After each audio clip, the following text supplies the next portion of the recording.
সরকারের বিরুদ্ধে এনসিপির প্রতি পক্ষপাতমূলক আচরণের অভিযোগ বাম রাজনীতিকদের। সুষ্ঠু নির্বাচনের জন্য লেভেল প্লেইং ফিল্ড নিশ্চিতের আহ্বান নেতাদের। সরকারের দুর্বলতা নয়, কাজ ও উদ্দেশ্যকে বড় করে দেখার আহ্বান বিএনপির। আগামী বছরের প্রথম অংশে নির্বাচন দেওয়ার আহ্বান জামায়াত আমিরের। মাইলস্টোন ট্র্যাজেডিতে সারা দেশে শোকের ছায়া। বোনের পর ভাইয়ের মৃত্যু, নিহত বেড়ে ৩২। হাসপাতালে কাতরাচ্ছে ছোট ছোট প্রাণ। হতাহতের সংখ্যা নির্ণয়ে কমিটি। নাটোরের বড়াই গ্রামে ট্রাক মাইক্রোবাস সংঘর্ষে প্রাণ গেল ৮ জনের। ৭ জন একই পরিবারের। বেপরোয়া গতির কারণে দুর্ঘটনা, পালিয়েছে চালক ও হেলপার। এবং শেষ মুহূর্তে ইউটার্ন ভারত শ্রীলঙ্কার। বৃহস্পতিবার এসিসির বার্ষিক সাধারণ সভায় ভার্চুয়ালি যোগ দিতে সম্মতি। ক্রিকেট কূটনীতিতে মুনশিয়ানা দেখালেন বিসিবি সভাপতি।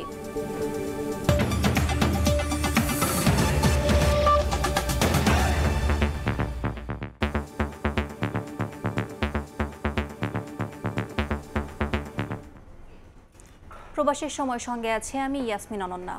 অন্তর্বর্তী সরকারের বিরুদ্ধে এনসিপির প্রতি পক্ষপাতমূলক আচরণের অভিযোগ তুলেছেন বিপ্লবী ওয়ার্কার্স পার্টি, গণ অধিকার পরিষদ, এলডিপি সহ বিভিন্ন বাম দলের নেতারা।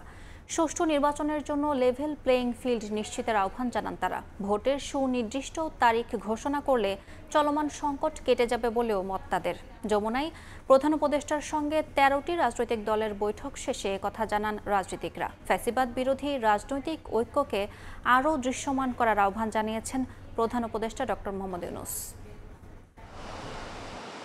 একদিনের ব্যবধানে আবারও রাজনৈতিক দলগুলোর সঙ্গে যমুনায় বৈঠক করলেন প্রধান উপদেষ্টা ডক্টর মোহাম্মদ ইউনূস। বুধবার বিকেলে বৈঠকে অংশ নেয় এবি পার্টি, গণ অধিকার পরিষদ, গণসংহতি আন্দোলন, জাসদ বাসদ সহ বাম দলগুলো। বৈঠকে ডক্টর মোহাম্মদ ইউনূস বলেন, অভ্যুত্থানের বছর পার না হতেই পরাজিত শক্তির বিভিন্ন ষড়যন্ত্র লক্ষ্য করা যাচ্ছে। মতপার্থক্য থাকলেও ফ্যাসিবাদের বিরুদ্ধে রাজনৈতিক ঐক্যকে আরও দৃশ্যমান করার আহ্বান জানান তিনি। পরে বৈঠকের বিস্তারিত তুলে ধরতে সাংবাদিকদের সামনে হাজির হন রাজনৈতিক দলের নেতা।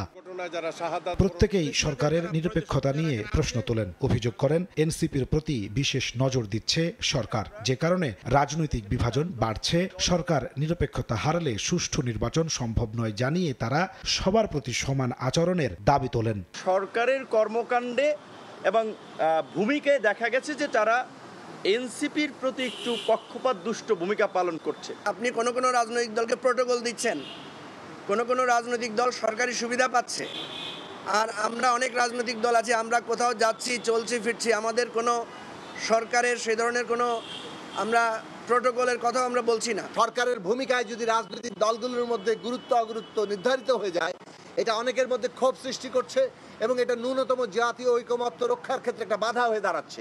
দেশে চলমান সংকট, অস্থিরতা কাটাতে ও আইন শৃঙ্খলা পরিস্থিতির উন্নয়নে নির্বাচনের সুনির্দিষ্ট তারিখ ঘোষণার দাবি করেন রাজনীতিকরা। সুনির্দিষ্ট নির্বাচনের তারিখ ঘোষণা করার জন্য নির্বাচন কমিশনকে বলে দেন এবং নির্বাচন কমিশন সেই পথে যদি হাঁটে, আমরা যদি সবাই মিলে হাঁটতে পারি সহযোগিতা করে, তাহলে সংকট দূর করতে পারবো।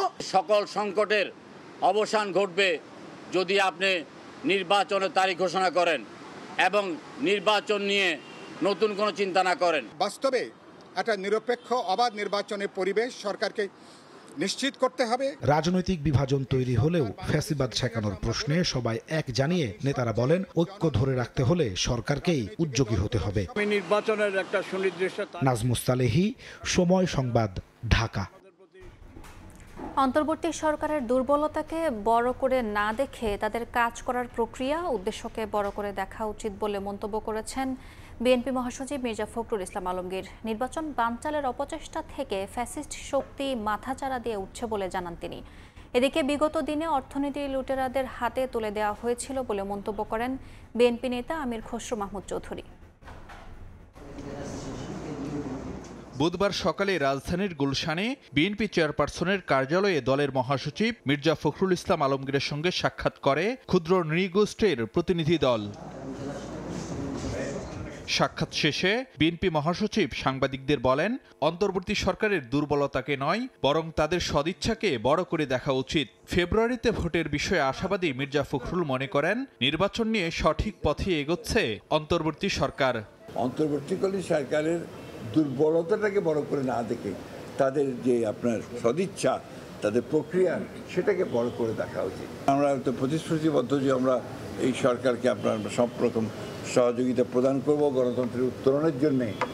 যা কিছুই করা দরকার আমরা সেই কাজগুলো আমরা করব। গণঅভ্যুত্থানের মধ্য দিয়ে যে পরিবর্তন নিয়ে আসা হয়েছে, ফ্যাসিস্ট আওয়ামী শক্তিকে যে পরাজিত করা হয়েছে, সেটা এই জুলাই আগস্ট মাসেই ওই শক্তির আবার উত্থানের একটা নমুনা দেখা মতো অবস্থা তৈরি হয়েছে। আমরা সবসময় যেটা চাইব যে অতি দ্রুত নির্বাচন করে নির্বাচনের মধ্য দিয়ে একটা রাজনৈতিক সরকার প্রতিষ্ঠা করা। রাজনৈতিক সরকার না থাকলে এই সমস্যাগুলো আরও বৃদ্ধি পায়। এদিন সকালে ময়মনসিংহে বিভাগীয় ব্যবসায়ী সম্মেলনে বিএনপির স্থায়ী কমিটির সদস্য আমির খসরু মাহমুদ চৌধুরী বলেন, আগামীতে বিএনপি সরকার গঠন করলে ব্যবসায়ীদের হাত ধরেই হবে দেশের উন্নয়ন। সেই লক্ষ্যে সংস্কার করা হবে প্রয়োজনীয় সব আইন। বাংলাদেশ অর্থনীতি আজকে যেখানে এসে দাঁড়িয়েছে, আমরা গর্তের কিনারায় এসে দাঁড়িয়েছে, অনেকে বলে গর্তে পড়েই গেছে, এবং এইটাকে সেখান থেকে বের করে আনার জন্য ব্যবসায়ী সমিতির সহযোগিতা ছাড়া, সমর্থন ছাড়া এটা একেবারেই সম্ভব না। বিগত দিনে অর্থনীতি লুটেরাদের হাতে তুলে দেওয়া হয়েছিল বলেও মন্তব্য করেন আমির খসরু মাহমুদ চৌধুরী। অর্থনীতিতে গণতন্ত্র আনতে হবে। ফারুক ভিয়া, রবিন, সময় সংবাদ, ঢাকা। আগামী বছরের প্রথম অংশে নির্বাচন দেওয়ার আহ্বান জানিয়েছে জামায়াত ইসলামীর আমির ডাক্তার শফিকুর রহমান। সিলেটের বিয়ানীবাজার উপজেলায় দলীয় সমাবেশে তিনি বলেন, আওয়ামী লীগ সরকার বুদ্ধিবৃত্তিক দুর্নীতি করেছে। এ ধরনের দুর্নীতির বিরুদ্ধে প্রতিরোধ গড়ে তুলতে হবে। দুর্নীতির বহু রূপ আছে। মানুষ মনে করে শুধুমাত্র ঘুষ আর চাঁদা, এই দুইটাতেই বোধহয় দুর্নীতি। না, অবশ্যই এই দুইটা বড় মাত্রার দুর্নীতি, কিন্তু এর বাইরে আরেকটা বড় দুর্নীতি আছে, এটা হচ্ছে বুদ্ধিভিত্তিক দুর্নীতি। এটা তারাই করতে পারে সত্যিকার অর্থে দেশ এবং জনগণের প্রতি যাদের দায়বদ্ধতা নাই, ভালোবাসা নাই, মায়া নাই। দেশকে সুশৃঙ্খল অবস্থায় আনতে হলে আমাদের একটা কার্যকর নির্বাচন লাগবে। সেই নির্বাচনটা আমরা আশা করছি আগামী বছরের প্রথম দিকে ইনশাল্লাহ অনুষ্ঠিত হবে। কিন্তু সেই নির্বাচনটা কেমন চাই? আমাদের স্পষ্ট বক্তব্য, অতীতের বস্তা পচায় ধারায় নতুন কোনো নির্বাচন চাই না, এবং এমন কোনো নির্বাচন আমরা মেনেও নেব না। মাইলস্টোন ট্র্যাজেডিতে শোক প্রকাশ করে এনসিপি নেতা হাসনাত আব্দুল্লাহ বলেন, ডক্টর ইউনূসের স্বজনপ্রীতির বড় উদাহরণ স্বাস্থ্য উপদেষ্টা। ব্যর্থতার দায় নিয়ে তার পদত্যাগ দাবি করেন তিনি। আওয়ামী লীগের সঙ্গে কোনো সখ্য মেনে না নেওয়ার হুঁশিয়ারি উচ্চারণ করেন হাসনাত আব্দুল্লাহ। আর বিমান দুর্ঘটনার যথাযথ তদন্ত দাবি করেছেন এনসিপির উত্তরাঞ্চলের মুখ্য সংগঠক সার্জিস আলম। জন আকাঙ্ক্ষা জানতে এনসিপির দেশ করতে জুলাই পদযাত্রা বুধবার পৌঁছায় চাঁদপুরে। মাইলস্টোন স্কুল অ্যান্ড কলেজে বিমান বিধ্বস্তের ঘটনায় শহরের সার্কিট হাউস থেকে কালো পতাকা নিয়ে জাতীয় নাগরিক পার্টির শোক মিছিলে যোগ দেন দলের কেন্দ্রীয় ও স্থানীয় নেতাকর্মীরা। পরে মিছিলটি শহরের বাসস্ট্যান্ড এলাকায় সমাবেশস্থলে গিয়ে শেষ হয়। এ সময় মাইলস্টোন ট্র্যাজেডিতে হতাহতের ঘটনায় ব্যর্থতার দায় নিয়ে স্বাস্থ্য উপদেষ্টার পদত্যাগ দাবি করে দক্ষিণাঞ্চলের মুখ্য সংগঠক হাসনাত আব্দুল্লাহ বলেন, ডক্টর ইউনূসের স্বজনপ্রীতির বড় উদাহরণ স্বাস্থ্য উপদেষ্টা। এর দায়ভার এই বাহিনীকে অবশ্যই দিতে হবে। ডক্টর মোহাম্মদ ইউনূসের স্বজনপ্রীতির সবচেয়ে বড় এক্সাম্পল হচ্ছে স্বাস্থ্য উপদেষ্টা। এই স্বাস্থ্য উপদেষ্টার অনীতিবিলম্বে এই জনগণের যে টাকা পয়সা নিয়ে বেতন দিছে সেগুলো রাষ্ট্রভার জমা দিয়ে এই ঘটনার সুষ্ঠু তদন্ত দাবি করে মুখ্য সংগঠক সার্জিস আলম বলেন, লোক দেখানোর জন্য গতানুগতিক তদন্ত চায় না এনসিপি। এই সরকারকে, এই দেশের বিচার বিভাগকে এই ঘটনার তদন্ত সাপেক্ষে সুষ্ঠু বিচার নিশ্চিত করতে হবে, এবং সেই দায়িত্ব এই সরকারকে নিতে হবে। বিকেলে চাঁদপুর থেকে কুমিল্লায় পৌঁছায় এনসিপির পদযাত্রা। শহরের টপঝং ব্রিজ থেকে জুলাই পদযাত্রা করে টাউন হল মাঠের সমাবেশে যোগ দেন নেতাকর্মীরা। এ সময় হাসনাত আব্দুল্লাহ বলেন, আওয়ামী লীগের সঙ্গে কারো সখ্যতা মেনে নেবে না এনসিপি। আমরা দেখেছি গতকাল যখন ঢাকায় আগুনে পুড়ছে তখন সেখানে আওয়ামী লীগ আসছে আলু পোড়া দিয়ে খেতে। আপনি বিএনপি করেন, আমার সমস্যা নাই, জামাত করেন, সমস্যা নাই, কিন্তু আওয়ামী লীগের সাথে সখ্যতাকে আমরা মেনে নিব না। এর আগে সদর দক্ষিণ উপজেলায় জুলাই আন্দোলনের শহীদ মাসুম মিয়ার কবর জিয়ারত করে তার পরিবারের সঙ্গে দেখা করেন এনসিপির কেন্দ্রীয় নেতারা। চন্দ্রা বিশ্বাস, ববি, সময় সংবাদ। মাইলস্টোন ট্র্যাজেডিতে সারা দেশে শোকের ছায়া। একদিনের ব্যবধানে বোনের পর মারা গেল ছোট ভাইও। তৃতীয় শ্রেণীর নাজিয়ার পর মঙ্গলবার রাতে মারা যায় প্রথম শ্রেণীর ছাত্র তার ভাই নাফি। এ নিয়ে যুদ্ধবিমান বিধ্বস্তে নিহতের সংখ্যা বেড়ে হলো ৩২ জন। হাসপাতালের বেডে কাতরাচ্ছে ছোট ছোট প্রাণ। এদিকে আহতদের উন্নত চিকিৎসায় ঢাকায় কাজ শুরু করেছে সিঙ্গাপুরের চিকিৎসক দল। ঢাকায় এসে পৌঁছেছে ভারতের বিশেষজ্ঞরাও। এক দুর্ঘটনায় আজীবনের জন্য স্মৃতি হয়ে গেল পারিবারিক এই ছবি। উত্তরা মাইলস্টোন স্কুলের ৬ষ্ঠ শ্রেণীর শিক্ষার্থী নাজিয়া একই স্কুলের ২য় শ্রেণীতে পড়ত আদরের ছোট ভাই নাফি। ৯০% পড়া নিয়ে নাজিয়ার মৃত্যুর ২৪ ঘন্টার ব্যবধানে না ফেরা দেশে পাড়ি জমায় বাবা মায়ের এই শেষ সম্বল। মঙ্গলবার রাতে জাতীয় বার্ন ইনস্টিটিউটের আইসিইউতে চিকিৎসাধীন অবস্থায় মারা যায় নাফি। এ ঘটনায় চিকিৎসা সহায়তা করতে কাজ শুরু করেছে সিঙ্গাপুরের বিশেষজ্ঞ চিকিৎসক দল। দুর্ঘটনায় আহতদের চিকিৎসায় শিগগিরই বিশেষজ্ঞ দল পাঠাবে ভারত। মাইলস্টোনে যুদ্ধবিমান বিধ্বস্তে এখন পর্যন্ত নিহতের সংখ্যা ৩২ জনে ঠেকেছে। রাজধানীর বিভিন্ন হাসপাতালে চিকিৎসা নিচ্ছেন ১৫০ শতাধিক ভুক্তভোগী। দুপুরে জাতীয় বার্ন ইনস্টিটিউটের পরিচালক জানান, ভর্তি ৪৪ জনের মধ্যে ২১ জনের অবস্থায় সংকটাপন্ন। ক্রিটিক্যাল পেশেন্ট আছে এই মুহূর্তে ৮ জন, আর সিভিয়ার ক্যাটাগরিতে আমাদের পেশেন্ট আছে ১৩ জন, আর বাকি পেশেন্টগুলো আছে আরও 23, সেটা হচ্ছে ইন্টারমিডিয়েট ক্যাটাগরিতে। অর্থাৎ মোট ৪৪ জন রোগী এই মুহূর্তে আমাদের ন্যাশনাল বার্ন ইনস্টিটিউটে আছে। এই পেশেন্টগুলোর সম্পর্কে প্রেডিক্ট করা ভেরি ডিফিকাল্ট। তাদের ভালনারেবিলিটি অনেক বেশি। এই পেশেন্টগুলোকে ক্যাটাগরাইজ করি আমরা এই জন্য যে যাতে করে তাদের জন্য আমরা স্পেশাল ম্যানেজমেন্ট দিতে পারি। এদিকে ৬ মরদেহের পরিচয় শনাক্তে নিখোঁজ পরিবারের সদস্যদের মালিবাগ সিআইডি ভবনে গিয়ে ডিএনএ নমুনা দেওয়ার আহ্বান জানিয়েছে স্বাস্থ্য অধিদপ্তর। এ ঘটনায় হতাহত নিখোঁজের প্রকৃত সংখ্যা নির্ণয় ও ঠিকানা সহ তালিকা প্রস্তুতে ৭ সদস্যের কমিটি গঠন করেছে মাইলস্টোন স্কুল অ্যান্ড কলেজ কর্তৃপক্ষ। ৩ কর্মদিবসের মধ্যে প্রতিবেদন দেবে এই কমিটি। তোহা খান তামিম, সময় সংবাদ, ঢাকা। নিস্তব্ধ মাইলস্টোন স্কুল অ্যান্ড কলেজ ক্যাম্পাসে এখন বিষাদের ছায়া। ভয়াবহ বিমান দুর্ঘটনার পর নেই চিরচেনা কোলাহল। শিক্ষার্থীরা বলছেন, এখন বিমানের শব্দ শুনলেই ভয়ে কেঁপে ওঠে বুক।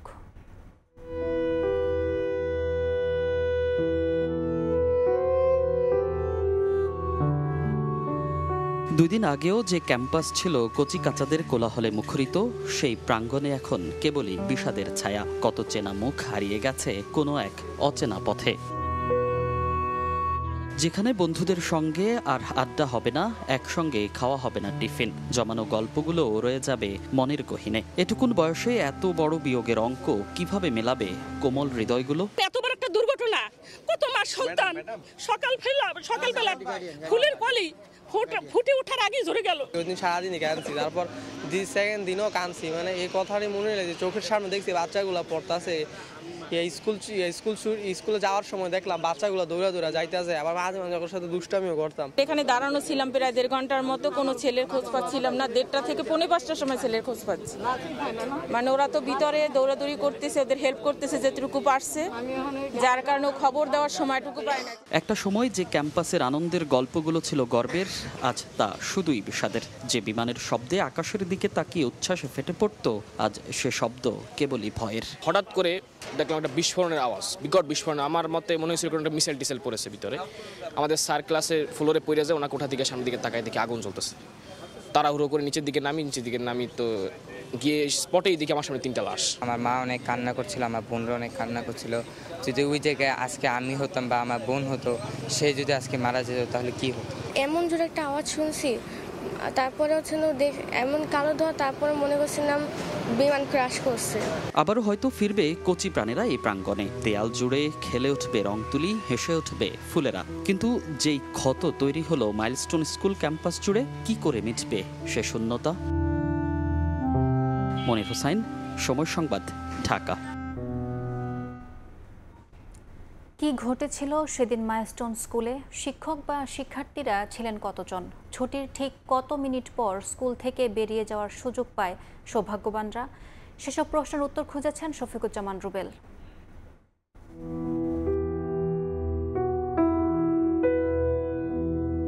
শুধু উত্তরা নয়, গোটা বাংলাদেশের বাতাসে এখন হাহাকার আর আর্তনাদ। দেয়ালে এখনো লেগে আছে মানুষ পোড়া গন্ধ। পোড়া ফুলগুলোর ছবি কিভাবে তুলবেন বাবা মা?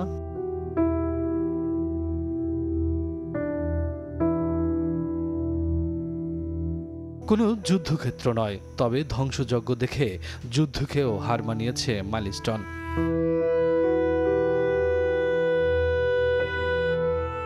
স্কুলের হায়দার আলী ভবন, দোতলা মিলিয়ে মোট কক্ষ 21টি, ক্লাসরুম 16টি, শিক্ষকদের রুম 4টি, আর নিচের দিকে ছিল একটি ক্যান্টিন। ভবনটিতে তৃতীয়, চতুর্থ ও পঞ্চম শ্রেণীতে বাংলা ভাষণ, ষষ্ঠ, সপ্তম ও অষ্টম শ্রেণীর ইংরেজি ভাষণে ক্লাস হতো। দুর্ঘটনার সময় ইংরেজি ভাষণের ক্লাসে শিক্ষার্থী ছিল, আর বাংলা মিডিয়ামের প্রত্যেক শাখায় 30 জন করে শিক্ষার্থী। সে সময় স্কুলে ছিলেন এই শিক্ষক। ভয়াবহ সেই অভিজ্ঞতার কথাই জানান সময় সংবাদকে। পুরো আকাশে আগুনের কুণ্ডুলিটা উঠে গেল, মানে আগুনের কুণ্ডুলি একদম সম্পূর্ণ আকাশ জুড়ে। আমি আমার 2 বাচ্চাকে নিয়ে ভয়ে এদিক দিয়ে বের হতে চাইলাম। কিছু দূর আসার পরেই দেখলাম যে আগুনের তাপের কারণে আমরা আবার ওদিকে দৌড়ে ফেরত গেলাম। এরপরে তো আর আমরা কিছু বলতে পারবো না, শুধু বুঝলাম যে আমাদের অনেক শিক্ষক শিক্ষিকা, আমাদের অনেক অভিভাবক, ছাত্র আর নেই। সোমবার দুপুর 1:13 বিকট শব্দে বিমানটি আছড়ে পড়ে। স্কুল ছুটি হয়েছিল ঠিক 1টায়। এই 13 মিনিটের মধ্যে অনেকেই বের হয়ে যায়, তবে বেরোতে পারেননি অনেকেই। পরে বিধ্বস্ত বিমানের কারণে ভবনের গেট বন্ধ হয়ে যায়। দেয়াল ভেদ করে 3য় শ্রেণীর কক্ষে ঘটে বিস্ফোরণ। উড়ে যায় পাশের ও উপরের ক্লাসরুমও। মেন গেটের একটা অংশ ভেঙে গেছে, আর সিঁড়িটা ছিল। সিঁড়ি দিয়ে যখন বাচ্চারা নেমে আসবে তখন এখানে আগুন, যারা নেমে আসতে চাইছে তারাও আগুনে দগ্ধ হয়ে গেছে। অনেক বাচ্চা বের হয়ে গেছে, কিছু বাচ্চা গার্জিয়ানের অপেক্ষায় দাঁড়ানো ছিল। একটা ক্লাসের জন্য 2 থেকে 3টা করে 4টা করে শাখা আর কি, 25 থেকে 30 জন বাচ্চা করে থাকে এই এভারেজ আর কি। ওই ফিল্ডটা আসলে ওই সময়টা ব্যাখ্যা করার মতো না। আপনি যে কোনো বাক্যতে ব্যাখ্যা করবেন সেটা কোনোভাবেই সম্ভব না। এই বিমান ট্র্যাজেডিতে নিহতের পূর্ণাঙ্গ তালিকা প্রকাশের দাবি সহপাঠী ও অভিভাবকদের। শফিকুজ্জামান রুবেল, সময় সংবাদ, ঢাকা। সাংবিধানিক ও সংবিধিবদ্ধ প্রতিষ্ঠানের নিয়োগ কমিটি নিয়ে ঐকমত্য কমিশনের সুপারিশে শুরুতে আপত্তি জানালেও আগের অবস্থান থেকে সরে এসেছে বিএনপি। নির্বাচন কমিশন গঠন প্রক্রিয়া সংবিধানে অন্তর্ভুক্ত করার পক্ষে নিজেদের অবস্থান জানায় দলটি। এদিন মাইলস্টোনে শিক্ষার্থী ও অভিভাবকদের প্রতিবাদ কর্মসূচিতে আইনশৃঙ্খলা বাহিনীর হামলার প্রতিবাদে কমিশনের বৈঠক থেকে প্রতীকী ওয়াক আউট করে 3 বাম দল। আমরা স্বাগত জানাই।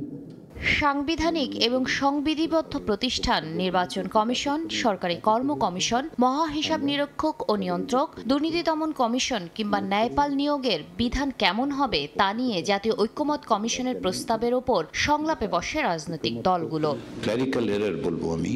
বুধবার সকালে রাজধানীর ফরেন সার্ভিস একাডেমিতে জাতীয় ঐকমত্য কমিশনের 2য় দফার 18তম দিনের বৈঠকে এসব পদের নিয়োগের বিধান জামাত, এনসিপি সহ কয়েকটি বাম দল সংবিধানে অন্তর্ভুক্ত করার পক্ষে মত দেয়।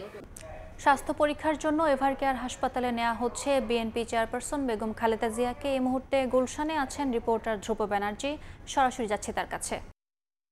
খালেদা জিয়াকে এভারকেয়ার হাসপাতালের দিকে নেওয়া হয়েছে, তাকে নিয়ে যাওয়া হচ্ছে। কিছুক্ষণ আগেই আমাদের কাছে খবর আসে যে তার স্বাস্থ্য পরীক্ষার জন্য রাতের বেলায় তাকে তার গুলশানের বাসা ফিরোজা থেকে নিয়ে যাওয়া হবে সরাসরি এভারকেয়ার হাসপাতালে। আমি একটু জানিয়ে রাখতে চাই, লন্ডন থেকে ফেরার পর আজকে দ্বিতীয়বারের মতো তাকে নিয়ে যাওয়া হচ্ছে এভারকেয়ার হাসপাতালে।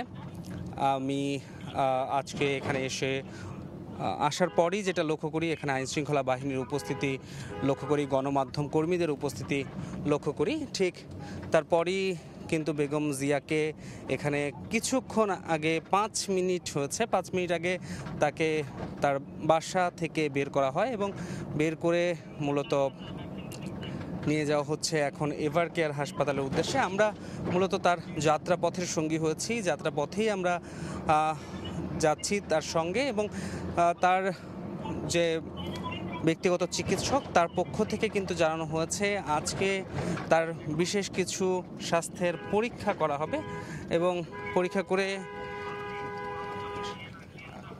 সেই পরীক্ষার যে ফলাফল সেটা আসলে আমাদেরকে আনুষ্ঠানিক সংবাদ সম্মেলনের মাধ্যমে জানানো হবে। এখন পর্যন্ত আমি একটু জানিয়ে রাখতে চাই, এভারকে মূলত লন্ডন থেকে আসার পরে আজকে দ্বিতীয়বারের মতো চেক আপের জন্য নেওয়া হচ্ছে। এর আগে প্রথমবার যেদিন চেক আপের জন্য নেওয়া হয়েছিল সেদিন বিশেষ কিছু ট্রিটমেন্ট, নতুন কিছু ট্রিটমেন্ট দেওয়া হয়েছিল, সেগুলোই এই কয়দিন মূলত বেগম জিয়া বাসায় বসে ট্রিটমেন্টটা নিয়েছেন। এবং আজকে রাত ঠিক 12টার দিকে গণমাধ্যমের কাছে খবর আসে যে তাকে নিয়ে যাওয়া হবে এভারকেয়ার হাসপাতালে। আমরা সঙ্গে সঙ্গেই মূলত এখানে উপস্থিত হই। বেগম খালেদা জিয়া দীর্ঘদিন ধরেই বেশ কিছু রোগে ভুগছিলেন এবং সেই ধারাবাহিকতায় মূলত গত 5ই আগস্টের পরই তাকে লন্ডনে নেয়ার যে প্রক্রিয়া, সেই প্রক্রিয়া শুরু হয় এবং এরপরই তাকে কিন্তু বিশেষ বিবেচনায় বাংলাদেশ থেকে লন্ডনে নিয়ে যাওয়া হয় এবং সেখান থেকে ফিরে তিনি স্বাস্থ্য পরীক্ষার জন্য মূলত আরও একবার এভারকেয়ার হাসপাতালে গিয়েছিলেন। এবং আমরা বেগম খালেদা জিয়া সম্পর্কে যতটুকু জানি, তিনি দীর্ঘদিন ধরেই যখন বিগত সরকারের আমলে তিনি বেশ অসুস্থ ছিলেন, তাকে দেশের বাইরে নিয়ে যাওয়ার জন্য বারবারই চেষ্টা করেছিলেন নেতাকর্মীরা, ঊর্ধ্বতন নেতাকর্মীদের পক্ষ থেকে বারবারই তখন বলা হয়েছিল তাকে দেশের বাইরে নিয়ে যাওয়া প্রয়োজন। এবং তখন থেকে কিন্তু গুঞ্জন ছিল তাকে দেশের বাইরে নিয়ে যাওয়া হবে। তখন থেকে তিনি দেশের বাইরে, তখন তাকে 5ই আগস্টের পরে যখন সব কিছু আস্তে আস্তে স্বাভাবিক হতে থাকে তখন তাকে দেশের বাইরে নিয়ে যাওয়া হয়। এবং আমরা এখন লক্ষ্য করছি তার গাড়ি বহরটি কিন্তু ধীরে ধীরে এগিয়ে চলছে মূলত রাজধানীর এভারকেয়ার হাসপাতালের দিকে। এখন আমরা যেখানে আছি মূলত বনানী এলাকা আমরা অতিক্রম করছি এবং বেগম খালেদা জিয়ার যে গাড়ি বহরটি রয়েছে সেই গাড়ি বহরটি এই এলাকাটি অতিক্রম করে ধীরে ধীরে এভারকেয়ার হাসপাতালের দিকে এগিয়ে চলছে। আমরা গাড়ির আশেপাশে যেটা লক্ষ্য করেছি, বেগম খালেদা জিয়ার যে ব্যক্তিগত চিকিৎসক রয়েছেন তিনিও আজকে উপস্থিত আছেন এবং তিনিও সঙ্গী হয়েছেন, মূলত বেগম খালেদা জিয়ার যে যাত্রা সঙ্গী তিনিও হয়েছেন। আমরা লক্ষ্য করছি একে একে সবগুলো গাড়ি মূলত আমাদের সামনে দিয়ে এগিয়ে চলছে এবং এখানে যেমন সামনে পেছনে আমরা যেটা লক্ষ্য করছি, পুলিশের কিন্তু প্রোটোকল রয়েছে। পুলিশ চেষ্টা করছেন যাতে খুব দ্রুত সময়ের মধ্যে তাকে নিরাপদেই এভারকেয়ার হাসপাতালের উদ্দেশ্যে নিয়ে যাওয়া যায়। সব কিছু মিলিয়ে যদি সবশেষ অবস্থা আমি বলি, সবশেষ এখন মূলত বেগম জিয়ার যে গাড়ি বহরটি রয়েছে সেই গাড়ি বহরটি বনানী পার হয়ে এভারকেয়ারের উদ্দেশ্যে রওনা দিয়েছেন এবং সেই যাত্রা পথেই রয়েছেন। এই ছিল মূলত বেগম খালেদা জিয়ার আজকে যে এভারকেয়ার হাসপাতালে চেক আপের জন্য নিয়ে যাওয়া হচ্ছে সেই যাত্রা পথ থেকে আমার কাছে সর্বশেষ সংবাদ। বিএনপি চেয়ারপারসন বেগম খালেদা জিয়ার স্বাস্থ্য পরীক্ষার খবর জানাচ্ছিলেন সহকর্মী ধ্রুব ব্যানার্জি। সাবেক বিচারপতি শামসুদ্দিন চৌধুরী মানিকের 900 কোটি টাকার সম্পদের খোঁজে রাজুকে তথ্য চেয়ে চিঠি দিয়েছে দুর্নীতি দমন কমিশন দুদক। সংস্থাটির উপপরিচালক সিফাত উদ্দিনের নেতৃত্বে গঠিত কমিটি রাজুক বরাবর চিঠি পাঠায়। চিঠিতে পূর্বাচল নতুন শহর প্রকল্পে জমি বরাদ্দ সহ যাবতীয় সম্পদের নথি চাওয়া হয়। অভিযোগ আছে, আওয়ামী লীগ সরকারের আমলে প্রভাব খাটিয়ে জাল নথি তৈরি করে 5 একর জমি পৈতৃক সম্পত্তি হিসেবে দেখান বিচারপতি মানিক। পরে সেখানে নিজস্ব ডেভেলপার দিয়ে 7টি বহুতল ভবন নির্মাণ করেন, যার মূল্য প্রায় 900 কোটি টাকা। এছাড়া তার বিরুদ্ধে সরকারি বাড়িতে থেকে ভাড়া না দেওয়া এবং অর্থ পাচার করে লন্ডনে বাড়ি কেনারও অভিযোগ রয়েছে। মৌখিক পরীক্ষার মাধ্যমে বিচারপতি নিয়োগ বন্ধের দাবি জানিয়েছেন বিএনপিপন্থী আইনজীবীরা। সুপ্রিম কোর্ট আইনজীবী সমিতির সামনে বিক্ষোভ সমাবেশ করে জাতীয়তাবাদী আইনজীবী ফোরাম। এ সময় দলটির আইনজীবী নেতারা নিয়োগ কাউন্সিলের একজন সদস্যের ভূমিকা নিয়েও প্রশ্ন তোলেন। আগে প্রধান বিচারপতির সঙ্গে পরামর্শ করে বিচারপতি নিয়োগ দিতেন রাষ্ট্রপতি। বর্তমান সংবিধানের এই বিধান অনুসারে 5 আগস্টের পট পরিবর্তনের পর একযোগে 23 জনকে বিচারপতি হিসেবে নিয়োগ দেওয়া হয়। এবছরের শুরুর দিকে সুপ্রিম কোর্টে স্বতন্ত্র কাউন্সিলের মাধ্যমে বিচারপতি নিয়োগের অধ্যাদেশ জারি করে অন্তর্বর্তী সরকার। এরপর বিচারপতি নিয়োগে গণবিজ্ঞপ্তি জারি করে অ্যাপয়েন্টমেন্ট কাউন্সিল। 300 জন বিচারপতি হতে চেয়ে আবেদন করে। এর মধ্যে 53 জন মৌখিক পরীক্ষার জন্য ডাক পান। এমন প্রেক্ষাপটে বিচারক নিয়োগ প্রক্রিয়া বাতিলের দাবি জানালেন বিএনপির আইনজীবীরা। সমিতির সামনে এক বিক্ষোভ সমাবেশে তারা অভিযোগ করেন, ফ্যাসিস্টের সহযোগীদের বিচারপতি করার তোড়জোড় চলছে। এছাড়া নিয়োগ কাউন্সিলের একজন সদস্যের ভূমিকা নিয়েও প্রশ্ন তোলা হয়। প্যানেলের একজন মেম্বার তার স্ত্রী যিনি আওয়ামী লীগের সময় দিয়ে ছিলেন, তিনি বিচারক হওয়ার জন্য ইন্টারভিউ দিচ্ছেন। আইনজীবী নেতারা বলছেন, অধ্যাদেশের মাধ্যমে সংবিধান লঙ্ঘন ও প্রধান বিচারপতির ক্ষমতা খর্ব করা হয়েছে। অবিলম্বে নিয়োগ থেকে সরে আসার দাবিও জানান তারা। যারা সংবিধানকে উল্টে ফেলতে চায়, যারা সংবিধান মানে না, তাদের সাথে আপনি কোনো অবস্থাতে একাত্মতা প্রকাশ করতে পারেন না। শেখ হাসিনা এবং তার সরকার ৯-৬ করেছিল, আপনি এখন ১৮ আর ১২ শুরু করেছেন। এইটা আমরা কোনোদিনও মেনে নেব না। অধ্যাদেশের মাধ্যমে বিচারক নিয়োগের প্রতিবাদে বৃহস্পতিবার লিফলেট বিতরণ কর্মসূচির ঘোষণা দিয়েছে বিএনপির আইনজীবীরা। আফজাল হোসেন, সময় সংবাদ, ঢাকা। নামকরা অনেক শিক্ষা প্রতিষ্ঠানের পরিচয়পত্রে রক্তের গ্রুপ না থাকায় দুর্ঘটনার সময় শিক্ষার্থীদের সেবা দিতে গিয়ে জটিলতার সৃষ্টি হচ্ছে। এমনকি ষষ্ঠ থেকে দ্বাদশ শ্রেণীর জন্য সরকার গৃহীত ৩৫০ কোটি টাকার ইউনিক আইডি প্রকল্পেও রক্তের গ্রুপ অনাবশ্যক হিসেবে রাখায় হতাশ অভিভাবকরা। শাকির আহমেদের রিপোর্ট। অভিভাবকরা বলছেন, রক্তের গ্রুপের মতো গুরুত্বপূর্ণ তথ্য আইডিতে না থাকলে জরুরি প্রয়োজনে বাড়ে বিপদ। হ্যাঁ, আমি মনে করি এটা কম্পালসারি করা উচিত সরকারের। প্রকল্প সংশ্লিষ্টরা বলছেন, রক্তের গ্রুপের তথ্য আবশ্যক না হলেও অনেকেই নিজ উদ্যোগে তথ্য দেওয়ার ফলে অধিকাংশ কার্ডে রক্তের গ্রুপ উল্লেখ করা হয়েছে। আমাদের ইউনিক আইডি কার্ডে সেই রক্তের গ্রুপটা আছে। তবে কি কারণে এই গুরুত্বপূর্ণ তথ্য সংগ্রহে শিথিলতা দেখানো হয়েছে, এমন প্রশ্নের উত্তরে প্রকল্পের উপপরিচালক বলছেন, অনেক শিক্ষা প্রতিষ্ঠান ব্লাড গ্রুপ নির্ণয়ে বাড়তি অর্থ হাতিয়ে নেয় অনাবশ্যক করা হয়েছে। গ্রাম পর্যায়ে রক্তের গ্রুপটা বিভিন্ন জায়গায় পাওয়াও যায় না, এখন পর্যন্ত সেই সেবাটা ওখানে পৌঁছায় নাই, যে কারণে হয়তোবা এইটা অপশনাল করা হয়েছে। ৩৫৩ কোটি ২১,৪২,০০০ টাকার এই প্রকল্পের আওতায় ষষ্ঠ থেকে দ্বাদশ শ্রেণীর ১,২৫,০০,০০০ শিক্ষার্থীর ইউনিক আইডি কার্ড প্রস্তুত হয়ে বিতরণের অপেক্ষায় আছে। আর প্রাথমিক বিদ্যালয়ের শিক্ষার্থীদের ইউনিক আইডি কার্ড নিয়ে কাজ করছে প্রাথমিক শিক্ষা অধিদপ্তর। শাকির আহমেদ, সময় সংবাদ, ঢাকা। দীর্ঘদিন ধরে আটকে থাকা ইতালি ভিসা ও অ্যাপয়েন্টমেন্ট জটিলতা দ্রুত নিষ্পত্তির দাবিতে বিক্ষোভ করেছেন ভুক্তভোগীরা। বুধবার সকালে রাজধানীর গুলশান ২ নম্বরে ইতালি এম্বাসির সামনে অবস্থান নিয়ে বিক্ষোভ করেন ভিসা প্রত্যাশীরা। পরে পুলিশ সেখান থেকে সরিয়ে দিলে গুলশান ১ নম্বরে ইতালিয়ান ভিসা সেন্টার VSF গ্লোবালের সামনে অবস্থান নেন। তাদের অভিযোগ, ইতালির ওয়ার্ক পারমিট জমা দিয়ে ১.৫ থেকে ২ বছর অপেক্ষা করেও মেলেনি ভিসা। বিষয়টি প্রবাসী মন্ত্রণালয়কে জানালেও কোনো সুরাহা হয়নি। দ্রুত ভিসা ও অ্যাপয়েন্টমেন্ট জটিলতা সমাধানের আহ্বান জানান তারা।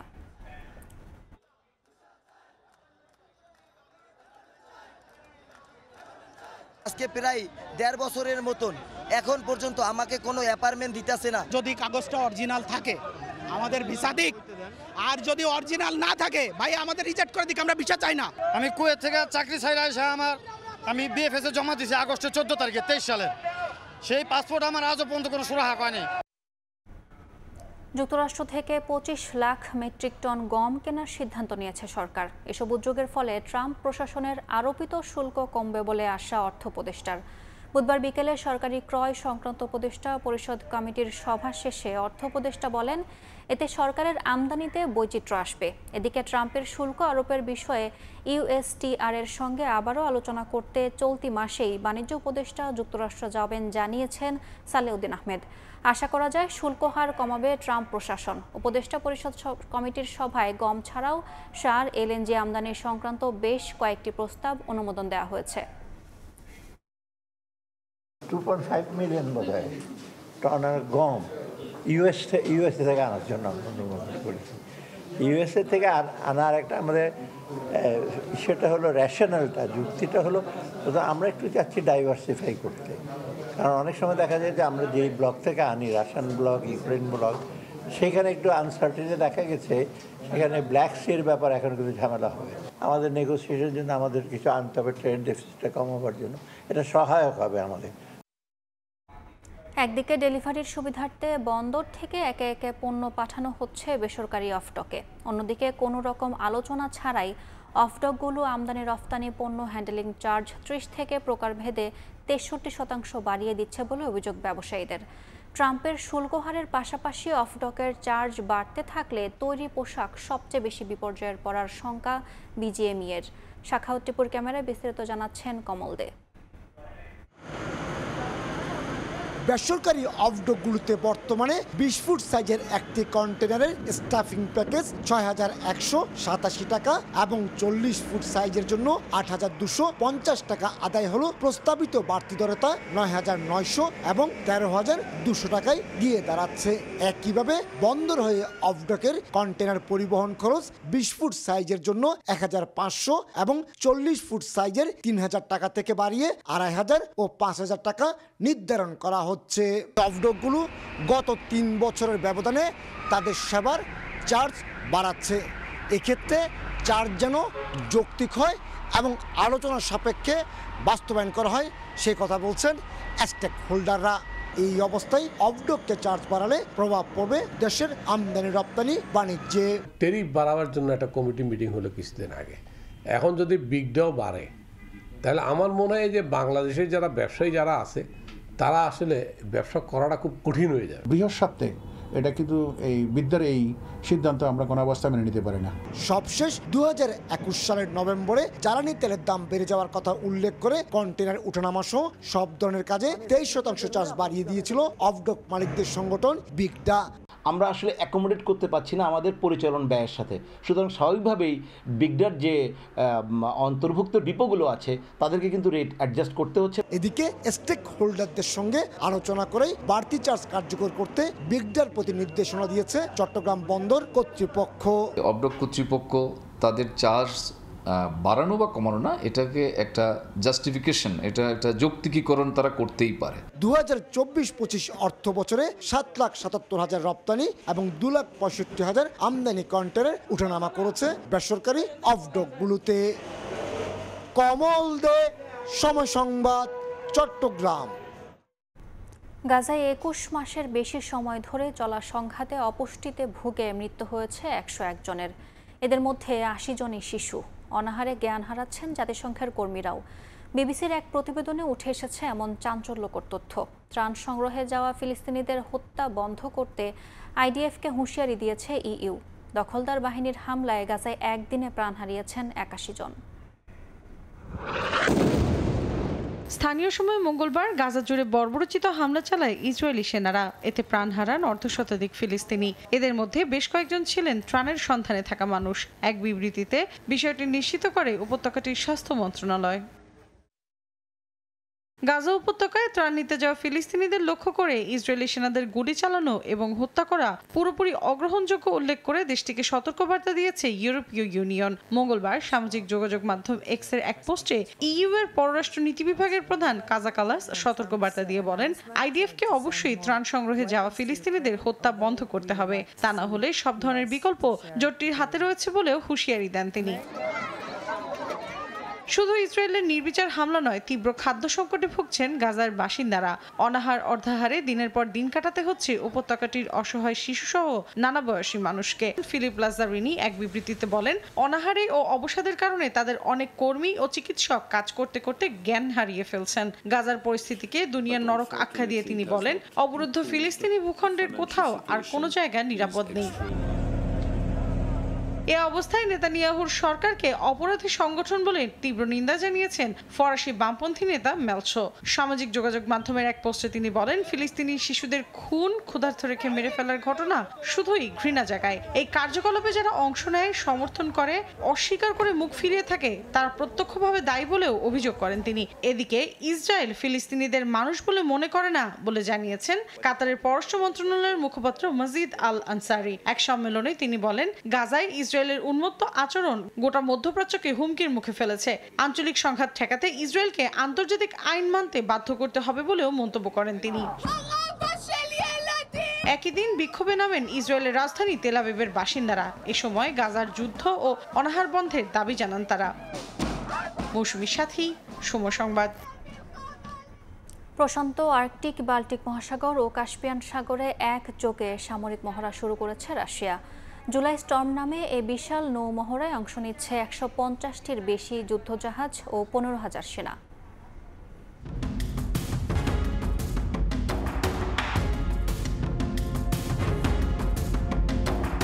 স্থানীয় সময় বুধবার শুরু হয় রাশিয়ার জুলাই স্টর্ম মহড়া। প্রশান্ত, আর্কটিক, বাল্টিক মহাসাগর ও কাস্পিয়ান সাগরে একযোগে শুরু হওয়া এই সামরিক মহড়ায় অংশ নিচ্ছে 150টিরও বেশি যুদ্ধজাহাজ ও সাবমেরিন এবং 15,000 সৈন্য। রুশ প্রতিরক্ষা মন্ত্রণালয় জানায়, মহড়ার উদ্দেশ্য হল বহুমুখী যুদ্ধ পরিস্থিতিতে সক্ষমতা যাচাই করা, পাশাপাশি সমুদ্রপথে অর্থনৈতিক ও সামরিক স্বার্থ রক্ষা এবং নতুন প্রযুক্তির কার্যকারিতা পরীক্ষা করা।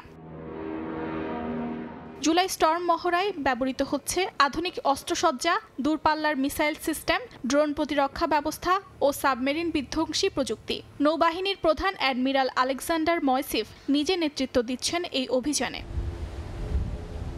আগামী 27 জুলাই পর্যন্ত চলবে এই সামরিক মহড়া। অর্জিতা শেহসিন, সময় সংবাদ।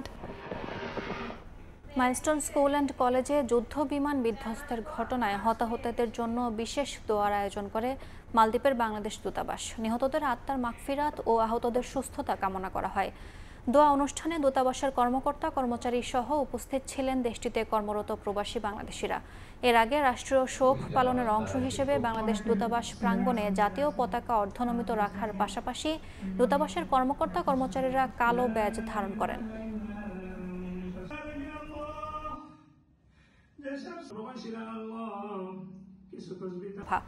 নিশ্চিত করেছেন বিসিবি সভাপতি আমিনুল ইসলাম বুলবুল। এজিএমে ভারতীয় বোর্ডের সহ সভাপতি রাজীব শুক্লা অংশ নেবেন ভার্চুয়ালি। বিসিসিআইকে রাজি করাতে গুরুত্বপূর্ণ ভূমিকা রেখেছে বিসিবি। বুধবার রাজধানীর একটি 5 তারকা হোটেলে ডিনার পার্টিতে যোগ দেন এসিসির পূর্ণ ও সহযোগী সদস্য বোর্ডের প্রতিনিধি এবং বাংলাদেশ ও পাকিস্তানের ক্রিকেটার ও কোচিং স্টাফরা। এশিয়ান ক্রিকেট কাউন্সিলের বার্ষিক সাধারণ সভা বাংলাদেশে হবে কিনা তা নিয়ে একটা অনিশ্চয়তা ছিলই। মূলত ভারতীয় ক্রিকেট বোর্ডের কোনো প্রতিনিধি ঢাকায় আসবে না, এই খবরের পর থেকেই শঙ্কাটা তৈরি হয়।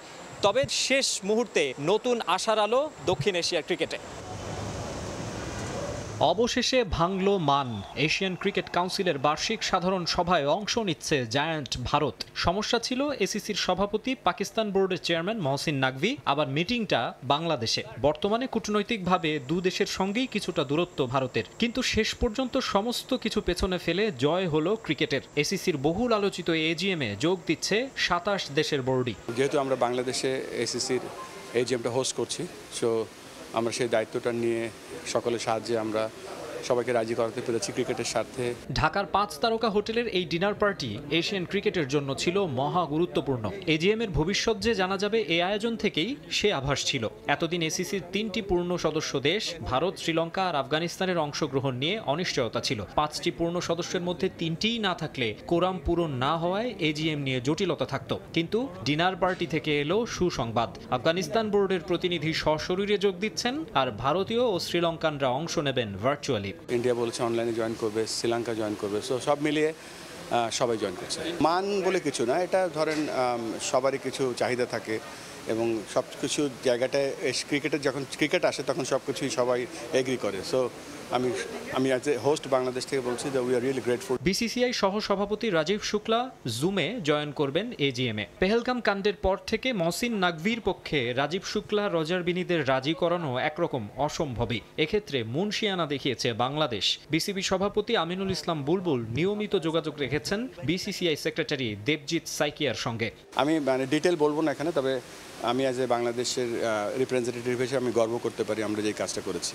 আমাদের সাথে ভারতীয় ক্রিকেট বোর্ডের সম্পর্ক সবসময় ভালো ছিল, এখনও খুবই ভালো আছে। বিসিবি আয়োজিত ডিনার প্রোগ্রামে বেশ স্বতঃস্ফূর্ত অংশগ্রহণ করেন বাংলাদেশ এবং পাকিস্তানের ক্রিকেটাররা এবং একই সঙ্গে বিভিন্ন বোর্ডের ডেলিগেটরাও। এই ডিনার প্রোগ্রামে বাংলাদেশের ক্রিকেটের ঐতিহ্য, সংস্কৃতি এগুলো যেমন ফুটিয়ে তোলা হয়, একই সঙ্গে দক্ষিণ এশিয়ার ক্রিকেটের ঐক্যের আহ্বান করা হয়। 83 থেকে এখন পর্যন্ত যত ভালো ভালো মোমেন্ট আছে বাংলাদেশে সেগুলো নিয়ে আমরা আলাপ আলোচনা মানে ভিডিওতে আসছে, তো সবাই খুব এনজয় করেছে। প্রত্যেকটা দেশের ক্রিকেটের লোক আছে, প্লাস অনেক পুরান প্লেয়ার আছে যাদের সাথে আমরা খেলেছি, ওরাও এখানে আসছে। তারপরে ACC যে চেয়ারম্যান ওনাকেও কিন্তু খুবই সম্মান দেখিয়েছে বুলবুল, এবং ওরাও যথেষ্ট সম্মান দেখিয়েছে। ACC AGM নিয়ে শঙ্কার মেঘ কেটে যাওয়ায় এশিয়া কাপও যথাসময়ে আয়োজনের সম্ভাবনা জোরালো হলো। মাকসুম আলম খান, সময় সংবাদ, ঢাকা। হোয়াইট ওয়াশের লক্ষ্য নিয়ে শেষ টি20তে পাকিস্তানের বিপক্ষে মাঠে নামবে বাংলাদেশ। সিরিজ নিশ্চিত হওয়ায় শেষ ম্যাচের একাদশে বেশ কয়েকটি পরিবর্তন আনতে পারে বাংলাদেশ। অন্যদিকে টানা 2 ম্যাচ হেরে চাপে পাকিস্তান, তারাও মরিয়া শেষটা জয় দিয়ে করতে। মিরপুর শেরেবাংলা ক্রিকেট স্টেডিয়ামে ম্যাচ শুরু হবে সন্ধ্যা 6টায়। উইকেট নিয়ে নানা আলোচনা থাকলেও জয়ের ধারাবাহিকতায় বাংলাদেশ। শ্রীলঙ্কার পর লিটন দাসের নেতৃত্বে ঘরের মাটিতে পাকিস্তানের বিপক্ষে সিরিজ জয়। টাইগারদের সামনে হোয়াইট ওয়াশের হাতছানি। গেল মে জুনে ঘরের মাটিতে বাংলাদেশকে ধবল ধোলাই করেছিল মেন ইন গ্রিন, সেই প্রতিশোধ নেওয়ার সুযোগ লিটন দাসের সামনে। দ্বিতীয় ম্যাচে জয় পেলেও ম্যাচটা একটা সময় হাতছাড়া হয়ে যাচ্ছিল টাইগারদের। ক্যাচ আর গ্রাউন্ড ফিল্ডিংয়েও বাংলাদেশ ছিল স্লো, যদিও শেষ পর্যন্ত মাসুল গুনতে হয়নি। শেষ ম্যাচে তাই চ্যালেঞ্জ থাকবে সেই ভুলগুলো শুধরে নেয়ার। সিরিজের প্রথম ম্যাচ জিতলেও উইনিং কম্বিনেশন ভেঙে দ্বিতীয় ম্যাচে মাঠে নামে বাংলাদেশ। সফল হয়েছেন লিটন দাস। সিরিজ নিশ্চিত হওয়ায় তাই এই ম্যাচে একাদশে পরিবর্তন আসবে অনেকটা নিশ্চিত। গেল ম্যাচে রিশাদ হোসেন ছিলেন বেশ খরচে, যদিও গুরুত্বপূর্ণ উইকেট নিয়েছেন। তার জায়গায় একাদশে সুযোগ পেতে পারেন নাসুম আহমেদ। ওয়ার্কলোড ম্যানেজমেন্টের বিবেচনায় তানজিম সাকিবের পরিবর্তে একাদশে জায়গা হতে পারে সাইফুদ্দিনের। ব্যাটিং অর্ডারে খুব বেশি পরিবর্তনের সুযোগ নেই। ওপেনিংয়ে গেল ম্যাচে সুযোগ পেয়েছেন নাইম শেখ, যদিও ব্যর্থ হয়েছেন নিজেকে প্রমাণে। তবে এই ক্রিকেটার আরও একটা সুযোগ পাচ্ছেন। ইমনকে বিশ্রাম দিয়ে ওপেনিংয়ে ফিরতে পারেন ICC র্যাঙ্কিংয়ে বড় লাফ দেয়া তানজিদ তামিম। একাদশে পরিবর্তন আনলেও জয় পেতে মরিয়া বাংলাদেশ। কনফিডেন্সটা 4 in a row ম্যাচ জিতা, তো অবশ্যই আমাদের টার্গেট থাকবে ম্যাচ জিতা।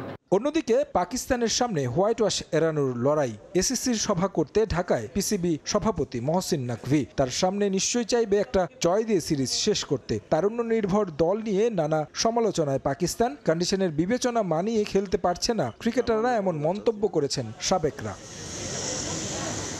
শেষ ম্যাচ জয় পেতে সেরা একাদশ নিয়ে মাঠে নামবে পাকিস্তান। সেক্ষেত্রে বেশ কিছু পরিবর্তন আসতে পারে পাকিস্তান একাদশে। তারেক হাসান শিমুল, সময় সংবাদ, ঢাকা। এ পর্যায়ে শীর্ষ সংবাদগুলো জানিয়ে দিচ্ছে আরেকবার। মধ্যরাতে এবারকেয়ার হাসপাতালে বেগম খালেদা জিয়া, করা হবে স্বাস্থ্য পরীক্ষা, জানালেন ব্যক্তিগত চিকিৎসক।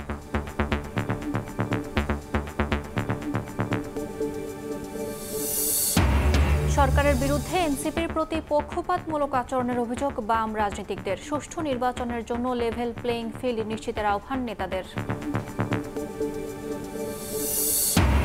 এবং মাইলস্টোন ট্র্যাজেডিতে সারা দেশে শোকের ছায়া। বোনের পর ভাইয়ের মৃত্যু, নিহত বেড়ে 32। হাসপাতালে কাতরাচ্ছে ছোট ছোট প্রাণ। হতাহতের সংখ্যা নির্ণয়ে কমিটি।